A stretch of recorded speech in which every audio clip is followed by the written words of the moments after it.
ہجرت کی اور پاکستان میں آ کر پناہ لی۔ کشمیر پر قبائلیوں کی مہم جوئی کا منتظم اعلیٰ میجر جنرل اکبر خان نے اپنی کتاب ریڈرز ان دا کشمیر میں درج کیا ہے کہ کشمیر کے بغیر پاکستان کی سلامتی ہمیشہ خطرے میں رہی ہے۔ انہوں نے اگرچہ ایک پہلی بات دلیل اس کے سلسلے میں پاکستان کی سلامتی کے حوالے سے یہ دی کہ بھارت کی طرف سے مغربی کشمیر پر فوجیں لگانے سے لاہور اور راولپنڈی کی سیکورٹی خطرے میں رہتی، تو اس پہ کوئی اتنا بڑا وزن تو اگرچہ نہیں تھا، لیکن دوسری دلیل میں ضرور وزن تھا کہ مغربی پاکستان کی زرعی معیشت کا انحصار کشمیر سے آنے والے ان دریاؤں پر ہے۔ جنرل اکبر کا موقف تھا کہ اگرچہ پاکستان کے حصے کا عسکری ساز و سامان ابھی تک بھارت کے قبضے میں تھا، اور دوسرا یہ کہ انگریز commander in chief general Missouri کی اجازت کے بغیر پاکستان اسلحہ استعمال بھی نہیں کر سکتا تھا، کیونکہ یہ ایک ایگریمنٹ تھا، ایک حکم تھا۔ اس لیے جنرل اکبر خان نے پنجاب پولیس کو 4000 رائفلیں جاری کر دی۔ انہوں نے کشمیر آپریشن کے لیے انٹیلیجنس کے انچارج ہوا کرتے تھے بریگیڈیئر شیر خان، اس کو اعتماد میں لیا، جس نے اس عسکری آپریشن کے لیے ضروری انفارمیشن بھی ان کو فراہم کی، اور فوج اور ایئر فورس کے افسران نے بھی خفیہ طور پر کچھ اسلحہ دیا۔ اگرچہ براہ راست ایئر فورس نے کوئی اس میں کردار ادا اگرچہ نہیں کیا، لیکن انہوں نے اسلحہ، ایمونیشن اور کچھ کپڑے بھی حد تک دیے، بوٹ دیے۔ اور دوسری طرف انڈیا نے اپنے پر پاکستان کی بڑھتی ہوئی کارروائیوں پر احتجاج کرتے ہوئے شکایت کی کہ پاکستان نے جموں اور کشمیر کے سیالکوٹ کے درمیان ریلوے لائن کو معطل کر دیا، اور یہ بھی کہا کہ کشمیر پر دباؤ بڑھانے کے لیے پاکستان نے کیروسین تیل، پٹرول، اشیائے خرد و نوش اور نمک کی سپلائی کشمیر پہنچنے سے اس نے روک دیا ہے۔ اکبر خان نے لکھا کہ شیخ عبداللہ جو پہلے مہاراجہ پر الزام عائد کر رہا تھا کہ وہ بھارت سے الحاق کرنے سے گریزاں ہے، اور اچانک جب مسلح قبائلیوں نے 23 اکتوبر کو کشمیر پر حملہ کیا تو پھر صورتحال یکسر تبدیل ہو گئی۔ مہاراجہ کو بھارت کے ساتھ مجبوراً الحاق کرنا پڑا۔ اکبر خان نے اگرچہ اپنی اس کتاب میں تاثر دیتے ہیں کہ کشمیر میں قبائلیوں کے جتھے روانہ کرنے کا منصوبہ خورشید انور کا تھا، جن کا خفیہ کوڈ میجر تھا۔ بہرحال 6000 قبائلیوں نے مظفر آباد اور ڈومیل پر قبضہ کر لیا، اور اس حملے نے بھارت کو جواب دینے کا پابند کر دیا۔ اس کی اطلاع حالانکہ پاکستان کے GHQ نے بھارت کے commander in chief sir Francis Robert کو کر دی تھی کہ قبائلیوں نے ڈومیل پر قبضہ کر لیا ہے۔ اگلے روز جب قبائلیوں نے کشمیر کے بڑے حصے پر قبضہ کر کے سری نگر کے قریب پہنچ گئے تو فقط 35 کلومیٹر کے فاصلے پر بامقام بارہمولہ پر وہ آ کر رک گئے، اور ان کی سرگرمیوں کی لمحہ بلمحہ خبر مہاراجہ تک پہنچ رہی تھی، اور وہ بہت زیادہ خوفزدہ ہو گیا، اور اس نے اپنے ADC کو کہا کہ VP میمن کو بھارت سے اگر وہ امداد لے کر واپس نہیں آتا تو پھر ہمیں یہ سمجھ لینا چاہیے کہ ہر چیز، سب شے ہاتھ سے نکل چکی ہے۔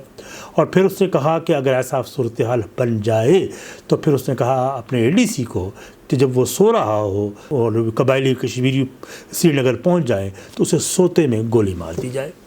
مہاراجہ اسی رات اجرت میں جموں پہنچ گیا، اور VP سنگھ بھارت کی مشروط پیغام لے کر مہاراجہ کے پاس پہنچا۔ یوں مہاراجہ نے حسب ضابطہ 26 اکتوبر 1947 کو بھارت کے ساتھ الحاق کر لیا۔ ایک دلچسپ صورتحال اس وقت پیدا ہوئی جب کشمیر میں یہ رہے تھے تو جنرل میسوری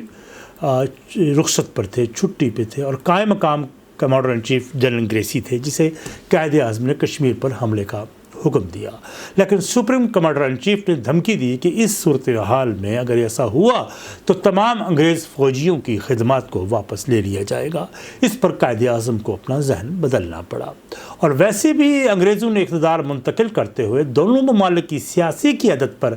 واضح کر دیا تھا کہ انگریز مستقبل میں کسی کا فریق نہیں بنے گا۔ اکبر خان رقم تراز ہے کہ مسلح قبائلی 26 تاریخ کو بارہمولہ پہنچے، اور اس وقت تک بھارتی فوجی کشمیر کی امداد کی غرض سے نہیں آئے تھے، اور دوسری طرف ریاست کی اپنی فوج کے حوصلے